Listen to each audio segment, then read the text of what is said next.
नमस्कार दोस्तों, स्वागत है आपका आज के मुख्य समाचार में, जिसमें सबसे पहली और बड़ी खबर में आपको बताएंगे कि यूपी दिल्ली बॉर्डर पर 32 साल बाद किसानों ने लगाई धारा 288। गाजियाबाद में बसाए जा रहे हैं गांव। जी हां दोस्तों, किसान इस वक्त आर पार के मूड में है और उत्तर प्रदेश दिल्ली बॉर्डर पर यह बड़ा ऐलान कर दिया गया है। इसी के साथ दूसरी बड़ी खबर में आपको बताएंगे कि किसानों के समर्थन में आया दिल्ली ऑटो रिक्शा यूनियन और कर डाला एक और बड़ा ऐलान। इसी के साथ तीसरी बड़ी खबर में आपको बताएंगे कि असदुद्दीन ओवैसी ने बीजेपी मंत्री को दिया मुंह तोड़ जवाब। हर एक खबर की गहराई में आपको ले जाएंगे, लेकिन उससे पहले अगर आप भी देश के किसानों के साथ खड़े हैं तो आप अभी इस वीडियो को लाइक कीजिए और इस लाल बटन को दबा के इस चैनल को फ्री में सब्सक्राइब करके घंटी बजाकर कमेंट में लिखिए जय हिंद। दोस्तों, रुक करते हैं तमाम बड़ी खबरों की तरफ। यूपी दिल्ली बॉर्डर पर 32 साल बाद किसानों ने लगाई धारा 288। गाजियाबाद में बसाए जा रहे गांव। जी हां दोस्तों, कृषि कानून के विरोध में किसानों का धरना प्रदर्शन सोमवार को भी बदस्तूर जारी है। यूपी दिल्ली बॉर्डर पर किसानों ने झोपड़ियां बनानी शुरू कर दी है। साथ ही जिला प्रशासन की धारा 144 के विरोध में भारतीय किसान यूनियन की धारा 288 को लागू कर दिया गया है। 32 साल बाद एक बार फिर इस धारा को लगाया गया है। इसके तहत किसानों के अलावा किसी भी व्यक्ति का प्रवेश वर्जित है। पहली बार इस धारा का प्रयोग 1988 में किया गया था। यूपी गेट पर लगाए बैनर। यूपी गेट पर किसानों ने बैनर चिपकाकर चेतावनी लिख दी है। बैनर पर लिखा है धारा 288 लागू है। इसका मतलब है पुलिस प्रशासन की तरफ से धारा 144 लगाई हुई है, लेकिन उसके विरोध में भारतीय किसान यूनियन ने धारा 288 लागू की है। यानी दिल्ली यूपी गाजीपुर बॉर्डर पर किसानों के अलावा किसी का भी प्रवेश वर्जित है। सिर्फ किसान ही इस क्षेत्र में आ सकते हैं। तो दूसरी तरफ एक सीमा रेखा खींच दी गई है। दिल्ली से किसी को भी इस सीमा को पार करने की अनुमति नहीं है। किसानों का कहना है जब तक कोई निर्णय नहीं निकलता, किसान इसी तरह से धरना प्रदर्शन जारी रखेंगे। देखना होगा कि मंगलवार को किसानों की केंद्रीय कृषि मंत्री नरेंद्र सिंह तोमर से होने वाली वार्ता में क्या समाधान निकलता है। इस बीच शाम तक पंजाब, उत्तराखंड और यूपी से किसानों का जत्था पहुंचता रहा।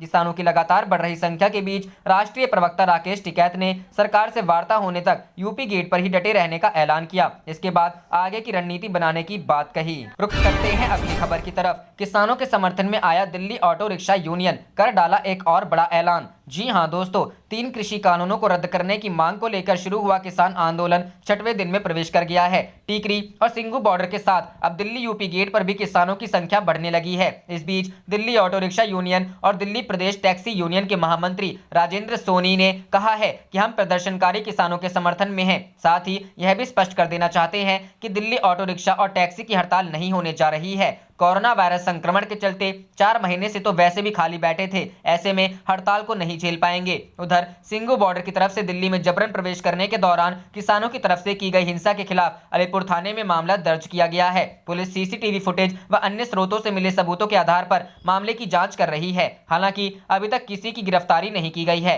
वहीं पंजाब किसान संघर्ष समिति के संयुक्त सचिव ने बताया कि देश में किसानों के 500 से अधिक समूह हैं, लेकिन केंद्र सरकार ने केवल 32 समूहों को बातचीत के लिए आमंत्रित किया है। बाकी को सरकार द्वारा नहीं बुलाया गया है। हम तब तक बातचीत नहीं करेंगे जब तक सभी समूहों को नहीं बुलाया जाता है। ऐसे में बैठक को लेकर असमंजस है कि क्या किसान संगठन में इसमें शामिल होंगे।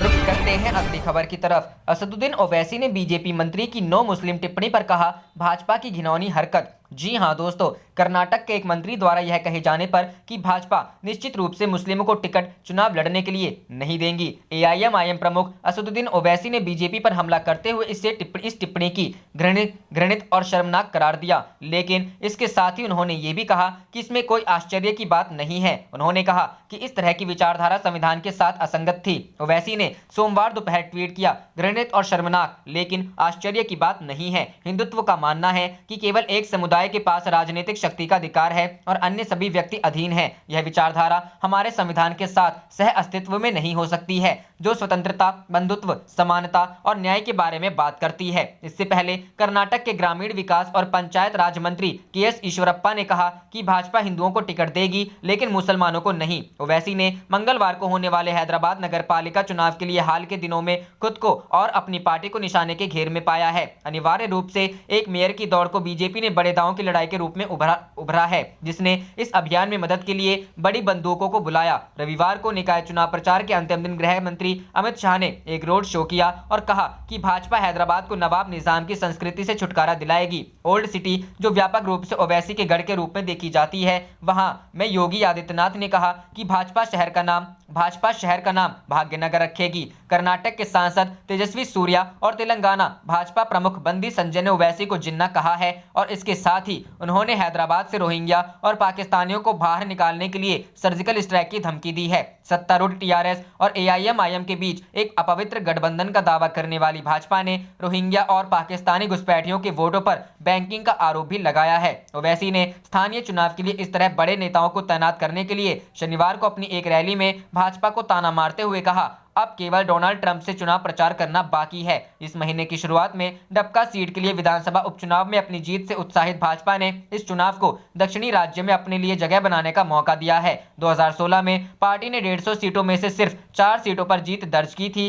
क्योंकि तेलंगाना के मुख्यमंत्री के चंद्रशेखर राव की टीआरएस 99 पर पहुंच गई। हैदराबाद में एक मजबूत परिणाम अब तमिलनाडु में बीजेपी को मदद करेगा, जहां अगले साल के शुरू में विधानसभा चुनाव होने हैं। करते हैं अगली खबर की तरफ। नीतीश का बड़ा बयान, बोले केंद्र सरकार किसानों को बताए एमएसपी तभी होगा समाधान। जी हां दोस्तों, बिहार के मुख्यमंत्री नीतीश कुमार ने नए कृषि कानूनों में न्यूनतम समर्थन मूल्य प्रणाली का जिक्र नहीं होने और इससे उपज की खरीद पर प्रतिकूल असर पड़ने की आशंका के मद्देनजर जारी प्रदर्शन पर बड़ा बयान दिया है। उन्होंने कहा कि केंद्र सरकार से उनकी बातचीत हो जाएगी तो सही मायने में किसानों को यह जानकारी मिल जाएगी कि किसी भी फसल की खरीद में किसी प्रकार की बाधा नहीं आने वाली है। साथ ही नीतीश कुमार ने कहा कि फसल की खरीद होगी और जो दाम केंद्र द्वारा निर्धारित किया जाता वह उनको मिलेगा। पटना शहर के खगौल में 12.27 किलोमीटर लंबा दीघा एम्स एलिवेटेड पथ का लोकार्पण करते हुए पत्रकारों द्वारा किसानों के आंदोलन को लेकर पूछे गए एक प्रश्न पर नीतीश ने कहा कि अभी जो बात चल रही है, जो कहा जा रहा है,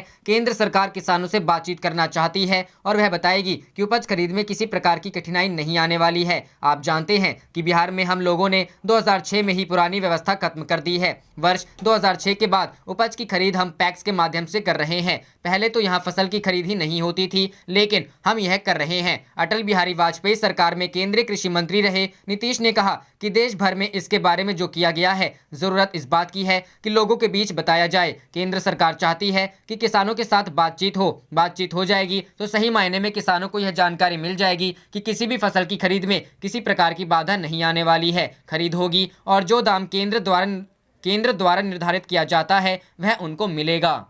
रुक करते हैं अगली खबर की तरफ। राजस्थान, हनुमान बेनीवाल का बड़ा ऐलान, नहीं वापस हुए कृषि कानून तो एनडीए से अलग होने पर करेंगे विचार। जी हां दोस्तों, केंद्र सरकार में एनडीए का हिस्सा राष्ट्रीय लोकतांत्रिक पार्टी ने किसान आंदोलन का समर्थन करते हुए तीनों कृषि कानूनों को वापस लेने की मांग की है। आरएलपी के संयोजक और राजस्थान से सांसद हनुमान बेनीवाल ने ऐलान किया है कि यदि ऐसा नहीं किया गया तो वे एनडीए में बने रहने पर विचार करेंगे। सांसद हनुमान बेनीवाल ने केंद्रीय गृह मंत्री अमित शाह को किसान आंदोलन के मुद्दे पर चिट्ठी भी लिखी है। उन्होंने कहा है कि तीनों कृषि कानूनों को वापस लेने के लिए तुरंत काम करें। उन्होंने लिखा, भीषण सर्दी और कोरोना काल में देश का अन्नदाता आंदोलन कर रहा है, जो कि शासन के लिए शोभनीय नहीं है। बेनीवाल ने ट्वीट किया, अमित शाह जी, देश में चल रहे किसान आंदोलन की भावना को देखते हुए हाल ही में कृषि से संबंधित ला गए 3 बिलों को तत्काल वापस लिया जाए।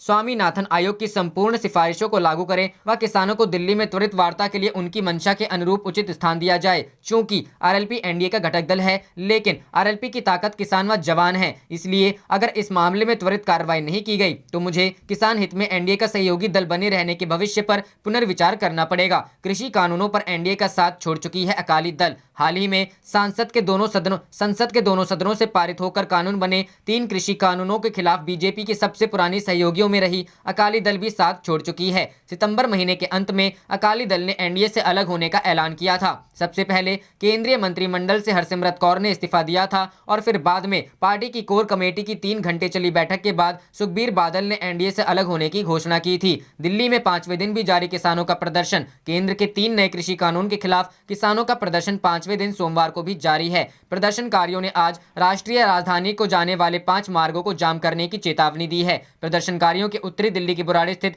मैदान में जाने के बाद बातचीत शुरू करने के केंद्र के प्रस्ताव को अस्वीकार करते हुए रविवार को कहा था कि वे कोई सशस्त्र सशर्त बातचीत स्वीकार नहीं करेंगे। इसके बाद उन्होंने आगे की कार्रवाई के लिए एक बैठक बुलाई थी। वहीं शनिवार को बुराड़ी के निरंकारी समागम मैदान पहुंचे किसानों का वहां प्रदर्शन जारी है। प्रदर्शन के कारण शहर में यातायात प्रभावित हो रहा है। रुक करते हैं अगली खबर की तरफ। किसानों ने ठुकराई पीएम मोदी की बात, बोले बहुत राशन पानी लाए हैं, पीछे नहीं हटेंगे। जी हां दोस्तों, देव दीपावली मनाने बनारस गए प्रधानमंत्री नरेंद्र मोदी ने एक बार फिर कृषि कानूनों को सही ठहराया तो दिल्ली में डेरा जमाए बैठे किसानों ने उसे पूरी तरह ठुकरा दिया है। किसान संघों ने कहा है कि हम पीछे नहीं हटेंगे, मांगे पूरी होने तक इसी तरह आंदोलन जारी रहेगा। साथ ही कहा कि मुंह में राम और बगल में छुरी रखने का पीएम मोदी का तरीका अब नहीं चलेगा। यह आंदोलन देश के हर किसान के लिए, किसान संघों ने कहा है कि यह आंदोलन देश के हर किसान के लिए है और हम इससे पीछे नहीं हटेंगे। आप देख रहे थे आपका अपना चैनल जय हिंद जय भारत।